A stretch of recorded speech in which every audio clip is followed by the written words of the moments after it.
ਲੋ ਜੀ ਖੇੜੇ ਆ ਦਾਣੇ ਸਾਹਿਬ। ਹਾਂਜੀ ਹਾਂਜੀ ਸਰ ਜੀ। ਖੇੜੇ ਆ, ਹੱਥ ਥੱਲੇ ਕਰ ਲਓ। ਐ ਤੁਸੀਂ ਇੱਕ ਦੂਜੀ ਦੀਆਂ ਅੱਖਾਂ ਚੱਕਾ ਵੇਖੋ, ਐ ਇੱਥੇ ਵੇਖੀ ਜਾਣਾ। ਠੀਕ ਹੋ ਗਿਆ।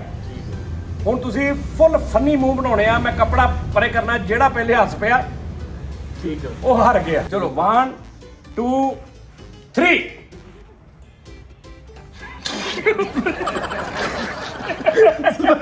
ਤੇਰੇ ਮੈਂ ਕਿਹਾ ਸੀ ਨਾ ਮੇਰੇ ਕੋ ਹੈ ਕਿ ਦੋ ਆਇਆ ਹੁਣ ਕੌਣ? ਸਾਡੇ ਤੋਂ ਮਿੱਠਾ ਵੀ ਦਾਣਾ।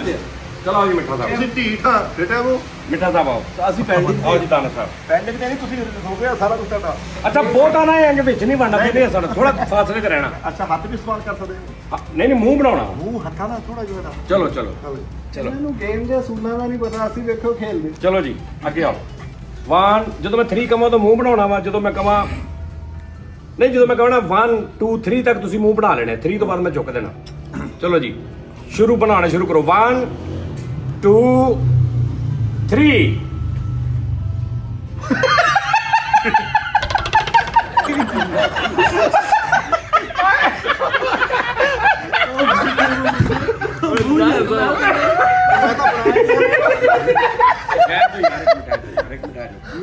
ਮੈਂ ਤਾਂ ਹਲੇ ਬਣਾਇਆ ਹੀ ਨਹੀਂ। ਉਹਨੇ ਬਣਾਇਆ ਨਹੀਂ ਸੀ। ਉਹ ਲੱਖ ਲਾਣ ਤੇ ਮੈਂ ਤਾਂ ਹਲੇ ਯਾਰ ਮੈਂ ਤਾਂ ਪਹਿਲੇ ਪੜਦਾ ਚੁੱਕ ਉਹ ਯਾਰ ਉਹਨੇ ਹਾਲੇ ਬਣਾਇਆ ਬਣਾਉਣਾ ਮੈਂ ਯਾਰ ਦਾ। ਸਾਡਾ ਵੀ ਘਟਾਤਾ ਹੀ ਨਾ ਕਰ ਇੱਧਰ ਆ ਯਾਰ ਮਿੱਠੇ ਯਾਰ ਦੁਬਾਰਾ ਪਤਾ ਕੀ ਐਂ ਜੀ ਤੂੰ ਮਾਰਨਾ ਸਾਨੂੰ, ਤੂੰ ਥੋੜਾ ਜਿਹਾ ਤਾਂ ਬਣਾ। ਮਤਲਬ ਜੇ ਬਣਾ ਸ਼ਾਇਦ ਮੈਂ ਸੀਰੀਅਸ ਹੋ ਜਾਵਾਂ। 1 2 3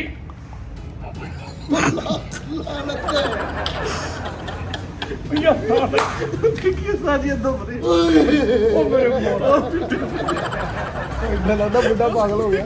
ਪਤਾ ਨਹੀਂ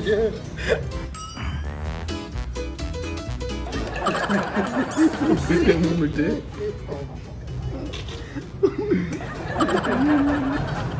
ਯਾਰ ਕੋਈ ਹੱਸੇ ਵੀ ਨਾ। ਇਦਾਂ ਇਹ ਤਾਂ ਸਾਨੂੰ ਸੌਂਦੇ ਤੁਸੀਂ। ਇਦਾਂ ਨਹੀਂ ਹਸਾਣਾ ਨੂੰ ਕਾ ਸਿੱਧਾ ਪਵੇ। ਪਰਵਾਰਾ ਪਾ ਲੱਗ ਲਿਆ। ਚਲੋ ਜੀ। ਮੂੰਹ ਨਾ ਬਣਾਈ, ਮੈਂ ਹੱਸਾਂਗਾ ਬਾਅਦ ਆਈ। ਸੰਦਾ ਹੀ 1 2 3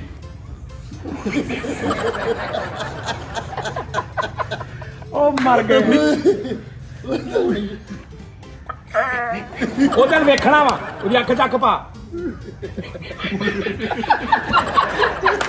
ਕਾਜੀ ਦਾਣਾ ਜੱਸ ਪਿਆ। ਦਾਣੇ ਜਿੱਤੇ ਆ ਗਏ। ਉਧਰ ਵੇਖ ਉਹਦੇ ਹਲ। ਹੱਸ ਰਿਹਾ ਜੀ।